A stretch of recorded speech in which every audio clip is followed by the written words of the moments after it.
মেয়েরা নাকি কেসেই সুন্দর, কিন্তু কি আর করা যাবে, বেশ কিছুদিন হলো আমার এতটাই হেয়ার ফল হচ্ছে, এখন মাথায় চিরুনি দিতেই ভয় লাগছে।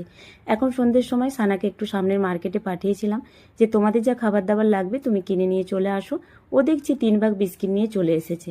আসলে এইবারে রাজবাবু একা হাতেই সবটা করছে, আমার শরীরটা না ভালো থাকায় আমি তো সেভাবে শপিং করতে যেতেই পারি না। দেখি কালকে রবিবার আছে, যা যা লাগবে বাকি সব কিছু দুজনে মিলে গিয়ে নিয়ে চলে আসবো। তবে মন তুলা করে পাপার জন্য চায় কফিটা নিয়ে এসেছে, কয়েকটা সাবান শ্যাম্পু, এখনও বয়সটা তো কম। তো এখন অনেকটা রাত্রি হয়ে গেছে। এই যে আমি এখন কয়েকটা জিনিস ভিজিয়ে দেবো, সবজা, কতুলা, একটু মিজরি, এই ভিজানো জলগুলো এখন খাই। রাজবাবু জোর করে খায়, কতুলা ভিজানো জলটা খেতে খুব একটা ভালো লাগে না, তবুও খেতে হয়। তো জানো মাঝখানে হলো আমার না খুব হেয়ার ফল হচ্ছে। তো নিশ্চয়ই তো কিছু কারণ আছে, ডক্টর বলছে হিমোগ্লোবিন কম থাকলে আর টাইফয়েড হলে একটু হেয়ার ফল হয়। অনেকের বেবি হওয়ার পরে হেয়ার ফল হয়, আমার দুটো বেবি হয়েছে, সেভাবে কিন্তু কখনোই হেয়ার ফল হয় না। সানা হওয়ার পরে তো দিনে আমার 3-4টা হেয়ার ফল হতো না। তবে কি আর করা যাবে, কোনো কিছুই তো আমাদের চিরস্থায়ী না।